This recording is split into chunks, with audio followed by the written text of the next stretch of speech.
The following program is presented by the HTMPodcast Network.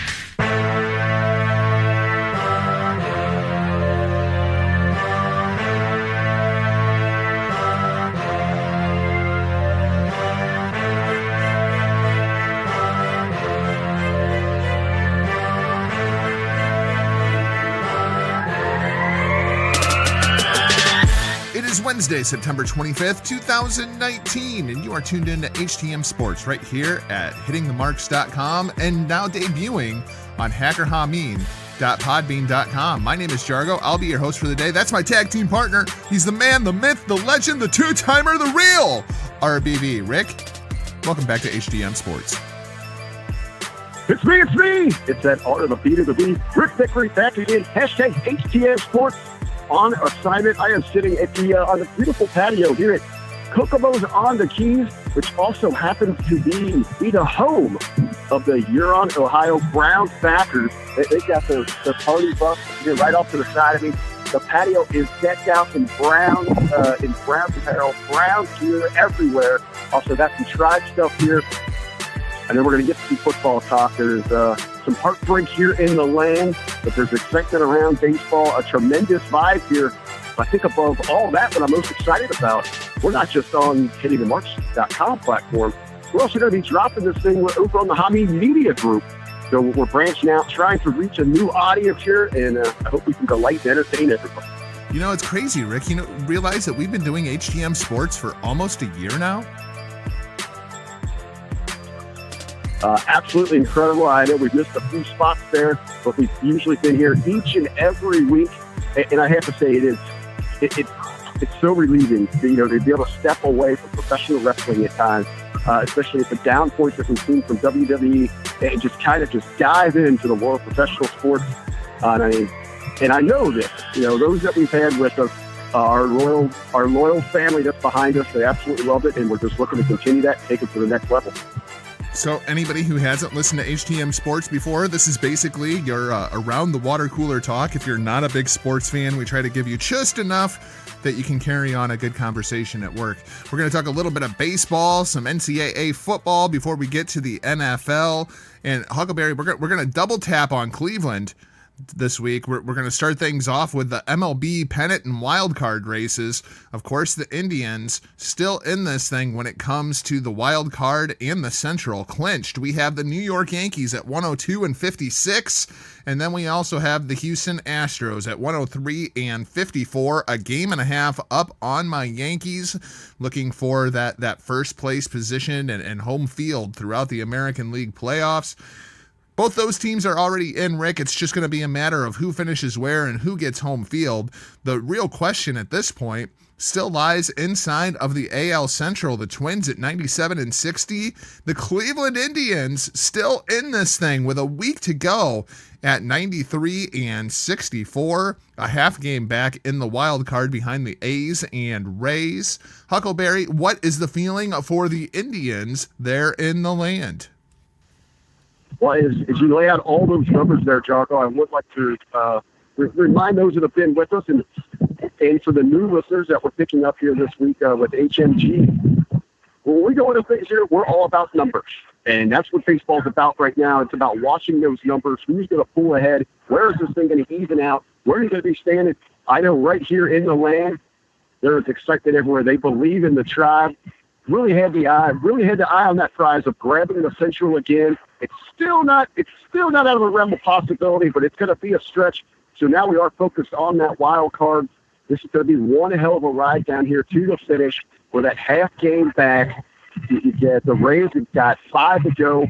The Tribe's got 4. And if you went and watched last night, they are bringing the thunder. They are hot here. This is where we're going with it. Well, of course, the other team kind of in that equation is Oakland. And, Rick, this is the same situation that we had last year, isn't it? Where Oakland is going to squeak their way into the playoffs, and then they're going to play Moneyball, and it's just going to be an early exit. I'd say right now, Oakland, they're leading the way. They're your top forces here. But they've got to watch. They've got to keep their eyes over their shoulders because the other teams are coming up on them here. They could be looking outside. So of these three teams, the A's, the Rays, and the Indians, which one do you think does not make the playoffs? I think right now you're going to be looking at the Rays. They're going to have some sad days ahead because they're going to be sitting. They're going to be sitting at home just like you and I watching on television. Yankee fans everywhere would rejoice if the Rays do not make the playoffs. For some reason, Tampa has become the new Baltimore. We just do not play well against Tampa Bay and Captain Jeter down there running things. Or no, he's in Miami, isn't he? I don't even care who runs Tampa Bay. Screw the Tampa Bay Rays. Yankees and Astros, Huckleberry. This is really what the American League has been all about. It's been all about the Yankees and the Astros all year. If you would have told me going all the way back to the beginning of the season, hey, Jargo, Yankees are going to win 103 or 4 games this year, I'd be like, hell freaking yes. And then if somebody told me that there's still a good chance that we don't finish in first place in the American League, I would have called you a freaking liar. It's not very often that we get one team going over 100 wins, let alone 2. Well, we're going to talk about the finish here. Let's go back to the midpoint in this race. And something that it was very alarming to you, Jogger. You were very concerned about this. The Astros were out there making moves. They were positioning themselves for this run down the stretch where the Yankees seemed to kind of sit stagnant. You know, the moves they were making weren't very impressive. They weren't over the top. They were going with who they brought in. And they had made some moves, some game changers, but nowhere near what the Astros did. You got to believe right now the Astros are the hands down the favorite to emerge from this American League. Especially if they end up clinching home field for this thing. I think that's really going to play into this.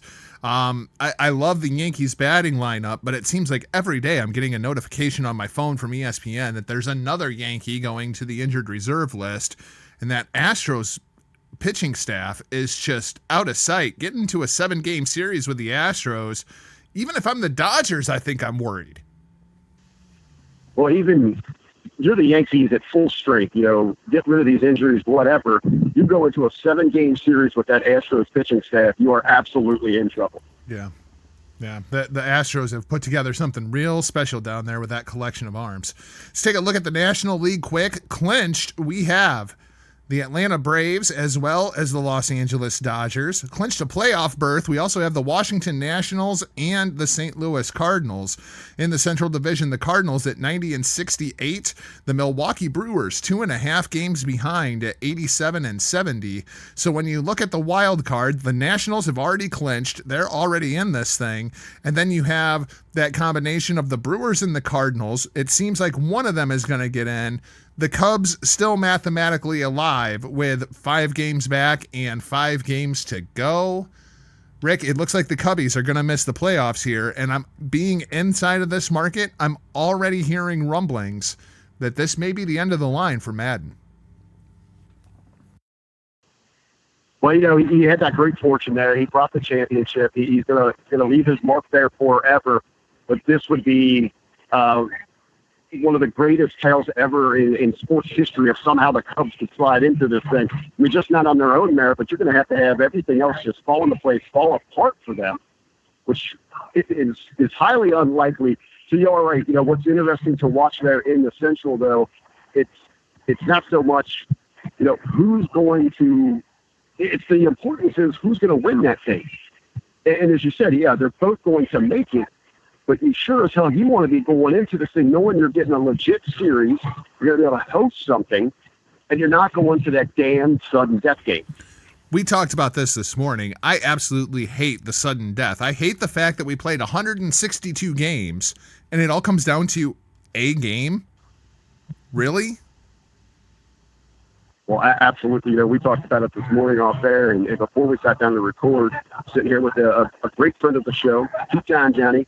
We were discussing this thing, and it's pretty much it's a disgrace to the mockery that you go out there, 162 games. This entire sport is built around the long run. You play a series to see who's the best, and to play your heart out all year, to get in this position, to have an opportunity to grab a championship, a World Series ring, and it all hinges on one game. It completely sucks the air out of the room, and it's not baseball. Yeah, I completely agree, especially like when I'm looking at this American League and I look at the Oakland Athletics at 94-63, the Tampa Bay Rays at 94-64, the Indians, once again, a half game back. So we have three teams here that are going to be hovering around 95 wins. They have one game. After all this, it comes down to one game. Really? I mean, I hate the way that they have the baseball playoffs formatted at this point. Well, I like to throw out there, too, for those that have been on this ride with us and hopefully the new listeners that we're picking up here on the Hamin Media Group. Hey, let us know on social media. You can find Jargo at not Jargo. You can find me at The Real RBD. Hey, let us know, how did you restructure these playoffs? How could this system work for you? But I do want to throw out there, don't give me this get rid of that 15 because this is about money. This is about selling tickets. So you got to keep this, at least the 5. Maybe you go to more teams, but how would you handle it? Sound off on social media. Let us know, and we'll follow up on it next week. I'm with you. I think I go best of 3. Just do like a weekend series. That's kind of what we talked about off air this morning, and I completely agree. Let's shift to Michigan, and Rick, talk a little bit of NCAA football. Hot seat Harbaugh. Yeah, I put this out on Twitter last Saturday, hashtag hot seat Harbaugh. Michigan goes into Wisconsin, and they didn't just lay an egg. They laid a whole freaking nest. They get absolutely destroyed, 35-14, and the game was not even that close. Rick, is it time to push the panic button in Ann Arbor? Well, I'll tell you what, being as close as I am to Michigan and having a bunch of those scumbag fans, even in our great state of Ohio, they realize that their state's pretty much garbage, so they still follow their teams. But they kind of migrate down here, where things are really happening and society is really growing and prospering. They've been panicking for a while there because, there is that one game every year where they just seem to get the butt whooped. I think this is more maybe just pushing that urgency. It's moving the agenda to the forefront. And usually down here, a lot of the fans, every week, they're rooting against Michigan. And I always have to remind them, you want Michigan to win. You want them to be a powerhouse so that when Ohio State eventually beats them, it strengthens your schedule. This isn't the case here. We can sit back and absolutely enjoy this one because it was in conference. So now it just means we go take care of Wisconsin. The Buckeyes take care of the Badgers. Everything's fine. A win is a win is a win is a win is a win.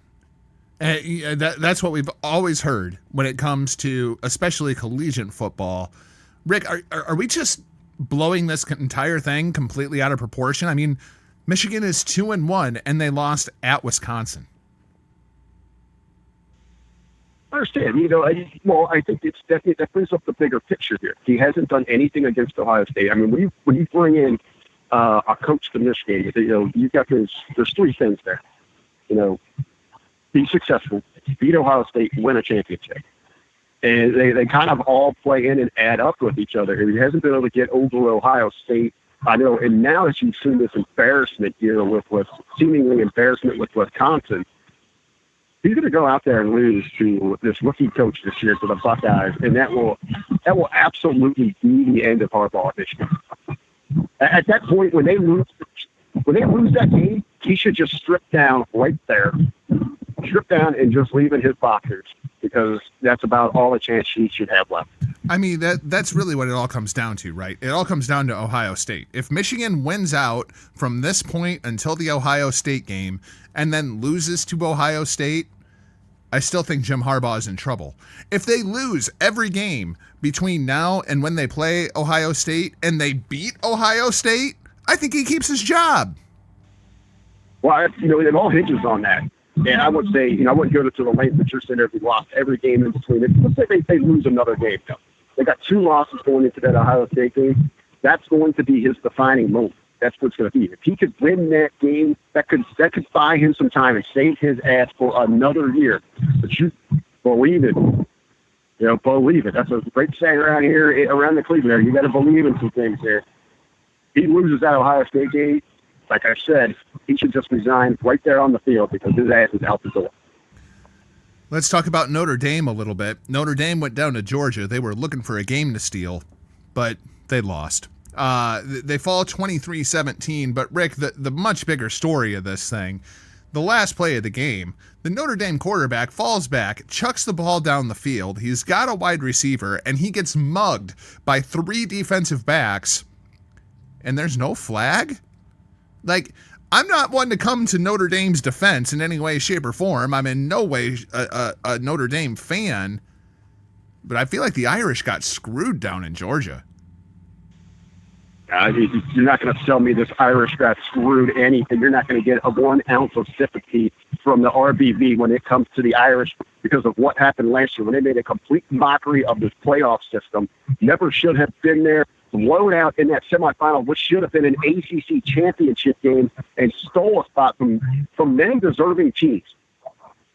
Teams that have earned their way to be there, but these flunkies, these flukes from Notre Dame, just because they still think that there's some relevance that people, the kids that are in college, the fans, their original fan base, they're dead. No one knows who they are. They haven't been relevant in decades, and now they just think because they can bring back one of those brand names. I don't care what the situation is. Good riddance to Notre Dame. You lost the game. You will not be in a playoff conversation. Let's move on. Notre Dame has number 18 Virginia coming into South Bend to challenge the Irish this weekend. We'll get a real quick update as to how Notre Dame is going to handle this loss. I was talking with our friend Eric Lake last week, and he was asking me, why in the hell isn't Notre Dame in a conference yet? And he's actually a Notre Dame fan, and I found out the answer for him. It's because they're receiving $15 million a year in a TV contract from NBC Universal. That deal runs through 2025, so Notre Dame is not going to be joining a conference before that. Rick, they've been getting $15 million a year since 1991 just to air their games on NBC. That's why they're not in a conference. Well, outside of that, they're not the ones just benefiting from this deal. Anyone they schedule is seeing huge paydays, and they have the entire time. Yeah, $15 million a year since 1991. Yeah, they're in a conference, all right, the NBC conference. Yeah, and it's so dumb because they play in the ACC and every other sport. Just that's one of those things that just drives me crazy. Let's go ahead. We'll throw things over to the NFL. Huckleberry, we got to start with this Antonio Brown thing, and hopefully this is the last time that we have to talk about Antonio Brown here on the show. Last week, AB released by the New England Patriots after another set of allegations come out, and Antonio Brown sends these absolutely absurd text messages. The Patriots had to cut bait with this kid. There's absolutely no question about that. There's no debate about whether or not the Patriots had to cut weight with this kid. My question for you is, at the end of this season, when the Patriots win another Super Bowl, does Antonio Brown get a ring? Or he might get one of those. He might get one of those rings that you get at the you used to get at the bottom of the Cracker Jack box, right? The little whistle things or whatever. Well, I mean, because we've seen this before where, there's a player that was on a team, gets traded away. There's a player that was on a team, ends up getting cut. They still get a ring at the end of the year.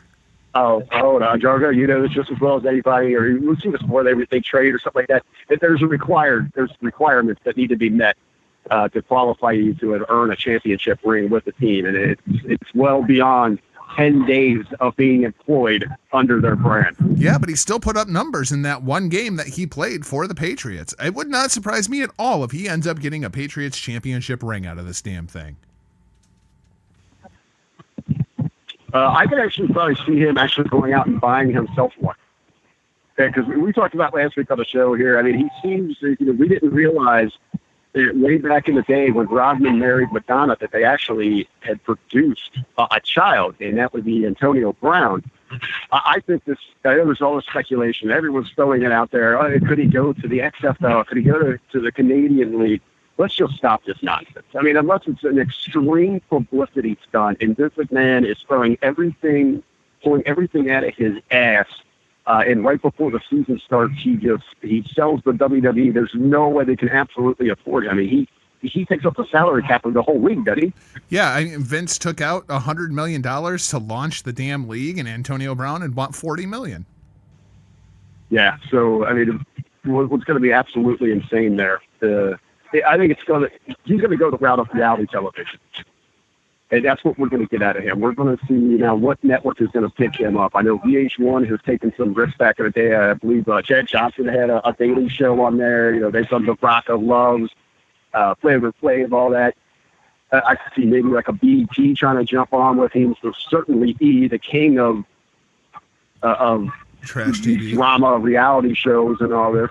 Hey, don't be talking about my guilty pleasure like that, all right? You know me. I love my actuality television. Is actually what it is, okay? Actuality it television. Mimics reality. Another thing that mimics reality is a gentleman that mimics being a football coach who is also on the hot seat there in your gray area. And I'm talking about Freddie Hot Seat Kitchens. Yeah, Freddie Kitchens, dude already on the hot seat. It wouldn't surprise me if Kitchens is gone by the end of this year. Sunday night, the Rams go into Cleveland, beat the Browns 20-13. Huckleberry, y'all could have had Mike McCarthy. You could have had Mike McCarthy. I'm going to say this out loud, what you just said, and see if I can get a reaction, because I'm actually, I got 2 times here. We got a little round table of some individuals, some true Browns fans that know what's going on sitting around me here. Jordan, you just said that Kitchens will be gone by the end of the year. Yep. I am getting looks of shock, looks of you need to be maybe committed to the crazy house. Hey, we've talked about this. You just want to pay him to try to get into this great listening group that we have here based in Ohio. That's why you even try to eat them up. This is a growing season for them. You knew it. You know what I'm talking about it, Jargon. No, this is not a growing season for the Cleveland Browns. You guys were talking so much shit going into this season. You don't get no growing season. Y'all motherfuckers are already cast in the rings. It's called excitement. It's been so long. I don't care what the Indians do, what the Cavs do. This is a football town. This is a football area. It's a football state. It's called excitement, and there was reason to be excited. They do have a lot of stars. There is that power there. They have the ability to go to that next level, which they will. It's early in the season. We got to figure out this tackle situation. We got to buckle down and be a little more disciplined. And you want to throw out all those things. Let's talk about some positives from this game. You know, the entire secondary was out. Seven of the starters, 7 or 11. Seven or 11 starters were out. The entire secondary was second stringer. They hardly have had any starts in the NFL amongst them, and they hung in there with the NFC champion. Okay, well, explain this one to me. All right, let's talk a little bit about Baker Mayfield. In the game against the Rams this past weekend, 18 of 36. In the game against the Jets, 19 of 35. The game against the Titans, 25 of 38. Huckleberry, he has, at this point, thrown more interceptions than he has touchdowns. And let's look at the teams that you got coming up. You've got the Ravens, you got the Niners, you got the Seahawks, the Patriots, at the Broncos, and then the 3-0 Buffalo Bills. When I look at this thing, there is a very real possibility that the Browns are going to be like 2-6. Absolutely not here. They're figuring out that we just took the NFC champions to the wire here. You've got a sophomore quarterback that's having trouble because he can't get any time to really look down. They got to speed everything up because of the huge issues with the tackles. Oh, yeah, just figure it out. I will give this to you. When you look at records going forward here, they look like some tough competitors. And it's going to make your team stronger. You got to learn and grow each and every time. Now, but we throw some of those out there, like the Niners and all that. Let's talk about pretenders, all right? Those guys shouldn't be there. They're going to get over on those teams. They're going to steal a few wins here. They're going to be fine. Just believe. At this point, I'm not even sure that they're going to make the playoffs, and that's after Pittsburgh has completely fallen apart. The other story I'm watching there in Cleveland right now, Jarvis Landry, 10 receptions through 3 weeks. He's only had the ball thrown his way 23 times. By comparison, Odell Beckham Jr., 19 receptions, and he's been thrown at 30 times. Rick, how long until Landry starts throwing a fit? See, here you go again, Jargo. You're trying to drum up all this drama. Well, it's not even needed to be. They knew going in what the star power was when it comes to the specialty positions. They're going to play together. And this is a team it's felt slighted in other cities by other fan bases, and they know they're embraced here. So they're going to embrace that themselves, and they're going to move forward here. There's enough balls to go around. 2-6. Yeah. Look on the bright side. You'll be drafting pretty high. Maybe you can go and you can find yourself somebody like Daniel Jones. Daniel Jones has his coming out party this weekend. The New York Football Giants go down to Tampa and steal one, 32-31. Daniel Jones, 22 of 36, 336 yards, 2 touchdowns. He also carried the ball for 28 yards on 4 carries with 2 touchdowns. That means that Daniel Jones, 4 touchdowns to 0 turnovers. Eli Manning, 0-44 when his team was down 18 points or more. Daniel Jones, 1-0. Rick, did you get to see much of Daniel Jones, and what did you think of what you saw? Well, first I'd like to point out that within 30 seconds, we both used enough balls to go around and coming out party in the same 30 seconds. So it's not really this kind of show, but hey, he's a dookie, baby. Come on, man. You know what he was capable of. We talked about this last week. We were kind of worried about the athleticism, the support around him, but the intelligence is there. He sees the game. He understands it, and that's absolutely what we got out of here. We're going to talk a little bit later about it because I'm going to show the Giants some love when we get to our picks. He literally looks like Eli Manning on the football field. It's crazy. Like their delivery, the release, everything.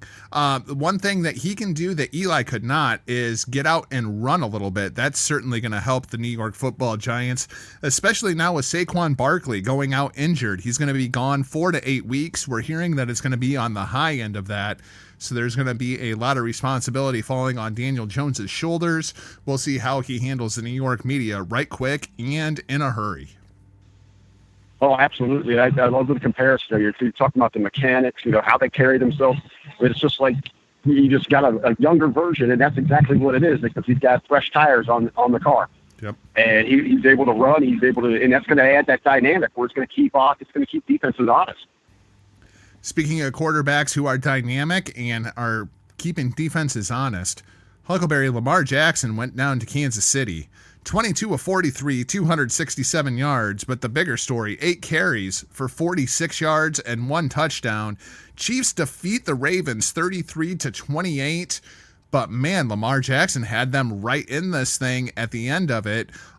Are we buying Baltimore now, or is Kansas City not as good as we thought? I'm still selling on Baltimore. I'm going to stick to my guns like I talked about in the preseason. I'm not that big on Jackson. I think he was very much exposed this weekend. It just seemed that the Chiefs kind of took their foot off the throttle. They pulled back a little bit, and so many things just fell his way. Any given Sunday, they could absolutely go that other way. I still think you look at them. I still think you look at them now as the early favorites there in the AFC North, which I don't know how much that speaks to, but no, I'm not absolutely sold. I think when they get into some big games there, and they're gonna start getting that wear and tear. Hey, they're one of these teams that haven't been hit by this injury bug, and that's what's devastating a lot of these early favorites right now. Is outside of like the quarterbacks and all that. Your specialty players are going down, and we're going to talk a little bit more in some other of these features. They're still relatively healthy. They are still setting with that fruit they went through their preseason, their off season with all that.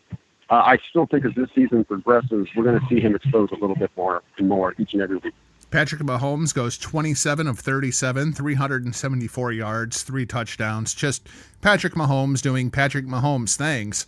One thing that really stood out to me, though, Rick, as I was looking at this box score, was the time of possession. Baltimore dominates time of possession. They had the ball almost 5 minutes longer than Kansas City. I feel like this is the blueprint to beat Kansas City. You just keep Patrick Mahomes off the field. If you can put together these long drives, go down and get 6, I think you can beat Kansas City. Well, yeah, obviously you want to keep somebody that like Mahomes off the field, and I know he's battling that injury as well, but I think he's just getting warmed up. I'm really looking forward to when we're going to be talking here in about 4 weeks, really where the Chiefs are at and how, when we do the tail of the tape, how they're measuring up against that great rematch with the Patriots. Yeah, it feels inevitable, much like Thanos. Let's talk a little bit about week 4 going forward. Not necessarily the most interesting week of slate of games. Got a couple of them here that I'm absolutely going to be watching, though. Starting off with those New England Patriots. They go into Buffalo. Huckleberry, New England getting 7.5 points on the road. And their defense has yet to give up a touchdown. Yeah, I realize the Jets had 2 scores last week. Neither one of them were given up with the defense on the field. There was a pick 6, and then there was a fumble recovery in the end zone for a touchdown. So that Pats D streak still alive. Brady versus Buffalo for his career, 30-3. 30-3 against Buffalo. 15-2 in Buffalo. Rick, do you buy this Buffalo 3-0 start? Well, here's what I'm saying. As I'm sitting here with 2 times, and we're kicking back a couple push lights, getting through the show here. We're ready to have a little fun. We're always looking for the party. And I wish we were in Buffalo this week because it's going to be a lot of fun. And this reminds me of going back to the early Marvin Lewis days, when our Bengals were getting hot and the energy in the city, everything is ready to go. We're ready to break through. This is our year. And we're looking at those Pittsburgh Steelers on the schedule. Those dastardly bastards coming to town. We're going to take them down. The tailgate's going to be rocking. We're bringing everything full force. And then at the end of the day, it's the same old story. This damn bastards, Big Ben and his bastards would come in and just absolutely whoop the crap out of us. That's what you're going to see in Buffalo this week. Do you buy the Bills at all? I mean, yeah, they're 3-0, but so far they've beaten the Jets, the Giants, and the Bungles. Well, here's what I really like. If you look at their schedule and you know the division they're in, outside of the conference, division they're in, the conference division, the division they're in, outside of the Patriots and their schedule, if they can believe in themselves, they can stay hot here a little bit and realize where they really are in their progression as a franchise. They could make some noise. They could steal one of these lower seed playoff spots. But they have to believe in themselves. And this is one of those growing years for them. I really compare this team to maybe what you saw from the Browns last year, where you're going to struggle at times. You're going to lose some tough games, but you got to keep your head in there and know that you're going in the right direction. NFL moves to Fox this Thursday night for their opening Thursday night game, and they have a doozy, Huckleberry. It's going to be Carson Wentz and the Philadelphia Eagles going into Lambeau Field to take on my Green Bay Packers. Packers favored by 4.5. Eagles at 1-2. Rick, this feels like a must-win game for the Philadelphia Eagles to keep up with the Dallas Cowboys. Everybody's moving to Fox, aren't they? Man, they had a bunch of vacancies come open, but yeah, football, Thursday Night Football starts on Fox this week. What a game, what a showcase here. But you are exactly right. The Eagles need to come up with something big here. And this is what I was talking about. We were talking about the quarterbacks that are injured. They're sitting at 1-2, and now they're 2 games down inside of the East there in the NFC. This could be a big swing game for them. They need to find a way to get this done. But unfortunately, it's kind of hard to believe they will. This is a league based around high-profile passing. And when you don't have both of your you don't have your 1 or 2 wide receivers, you are in trouble. Look at their 2 losses. They came on drop balls late. I mean, the ball's in the hands, and they drop it. And they're looking at those 2 losses there. Absolutely devastating for the Eagles. 2 things I talked about coming into this season was that the Browns were not going to be as good as everybody thought they were because their offensive line stunk. And the other thing that I talked a lot about was this Packers defense that I don't think nearly enough people are giving credit to. All anybody wants to talk about is Aaron Rodgers and LaFleur and how they're getting along. Oh, yeah, in the meantime, this Packers defense is just beating people up and leading the league in takeaways. I think this is a really bad matchup for the Philadelphia Eagles. If they start 1-3, can they still come back and win that NFC East? Well, at this point, if they go 1-3, the Giants are pretty much out of there. They've got their 1 win. Washington sitting there still with that goose egg. This thing could be over very easily, very early for Dallas. Everything that they've got going on there, obviously, we're going to continue talking about week after week about the the growing issues, financial issues that you see in the Big D, but you live for the moment down there, and that's exactly what they're doing. They could have this thing wrapped up by week 9 if this kind of trend continues. But I do want to give you credit there. I didn't like the cheap jab again here at the Browns. I'm sitting here at the home of the Huron Browns backers, but you were exactly right about the Packers. I did not think that they were going to be all that well. You had put it out there. It's your team. It's your boys. You understand them. They are based around defense, and they are shocking individuals right now. Get this offense going. Let's talk about another one of these. Two times just chimed in. He said the defense right there in Green Bay is amazing, but just wait until that offense really starts clicking. You might see something truly unique and special. Yeah, and it helps that, when you look at that Packers offense and people are like, oh, they're sputtering. Well, they've played some real teams at this point. I mean, when your opening game is at Chicago, we've also played against Minnesota. Like, we're playing against some legit defenses. It's not like we're just beating teams like Buffalo is at this point. Well, outside of that, I mean, you got that big first win on the road, and then what's in out of that from week 2 to 6, you got 5 at home or something like that, or 5 out of 6 at home. Yeah. When you look at that schedule on that back end, if you're a Packer fan, if you are that franchise, you want to be playing at home in November and December, not out on the road.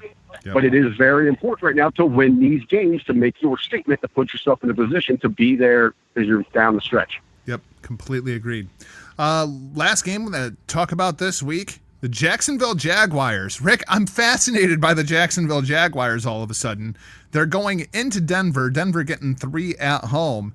And the real story here is Minshew. Minshew, 65 of 88, 692 yards, 5 touchdowns, 1 interception at this point in his young NFL career. Huckleberry, is this for real? I think we're going to have a little bit of exposure this week. And I like this real quick segue here as we're hitting our clock. But I think the Broncos are going to get it done.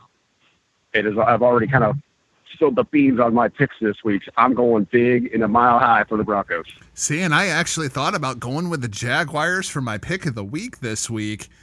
But then I saw a game that I thought was a little bit more sexy. I should have went with the Jaguars last week, but we recorded on a day's delay, so I ended up losing the game. I went with Denver. I thought that they would cover. They didn't cover inside of Green Bay. Green Bay beat them up pretty good.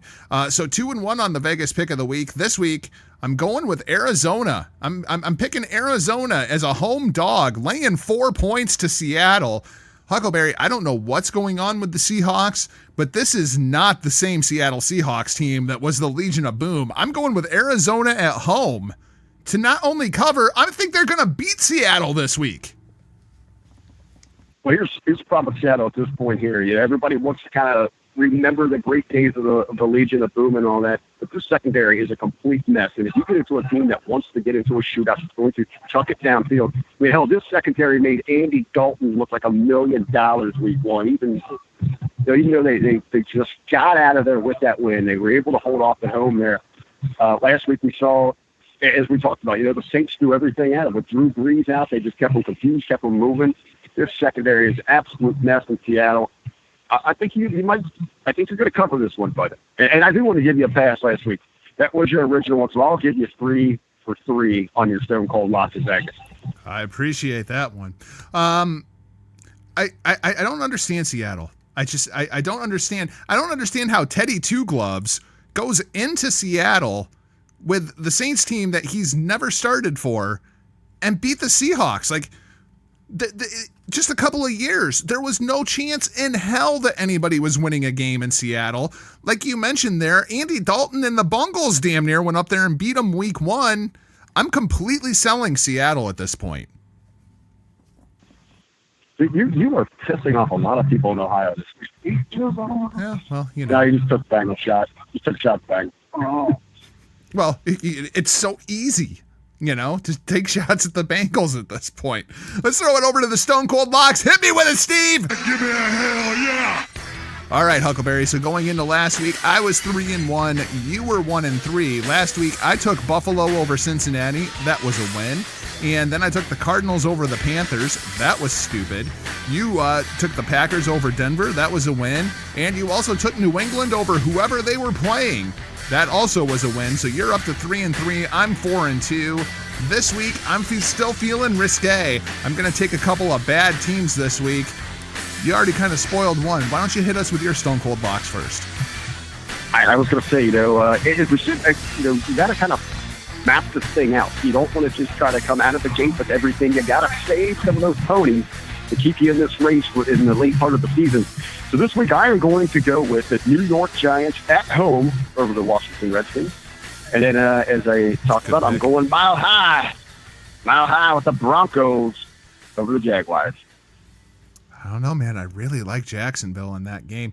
I'm going with the Atlanta Falcons in the one game of this year that I actually feel confident that they are going to win, that against the Tennessee Titans. And I'm also going to take the Indianapolis Colts over the Raiders. Rick, the Raiders were a nice, fun story there for a couple of weeks, and now they're just the Raiders. Well, you want to talk about a fun story real quick? Just flip the coin there. The Colts looking pretty good. Not having a bit of good luck early, if you will. Jacoby Brissett's no joke. I mean, they gave him that $30 million extension for a reason. So that's going to wrap things up for this week's edition of HTM Sports. Thanks for listening, and if you haven't yet, please hit that subscribe button. Then visit the entire HTM Podcast Network online, hittingthemarks.com. Be sure that you visit hackerhamin.podbean.com. If you're not in the loop already for Hamin Media, what are you waiting for? What are you, a Bengals fan? Until then, you can find me across all social media platforms at NotJargoRBV. That's right, I took another shot at your beloved Cincinnati Bungles. How do the peeps, the freaks, and the geeks find you? Well, I was going to say, if you're not already in the loop with the Hamin Media Group, you are like my prom date. You are way late. So get on board, because this baby is on fire. We are growing every week. We are adding shows. We've got a new schedule coming out with all the shit that are going on in the world of professional wrestling, but so much other content, from political satire, conspiracy. Hopefully that we're going to get picked up here at HTMSports on the platform. We're looking forward to that. The exciting news as we look towards 2020. We had that big meeting the other day with the staff. Everybody seems excited. It's going to be a fun ride. Hey, but if you just want to keep up with me personally, at The Real RBV across all social media platforms, as I said, hey, hit us up on how do you restructure the MLB playoff system. That's it for this week's show. We'll talk to you this weekend for the Hitting the Marks Pro Wrestling Podcast, hittingthemarks.com. We'll be back Monday inside the locker room, hackerhamin.podbean.com. For now, we're off like a prom dress. See ya!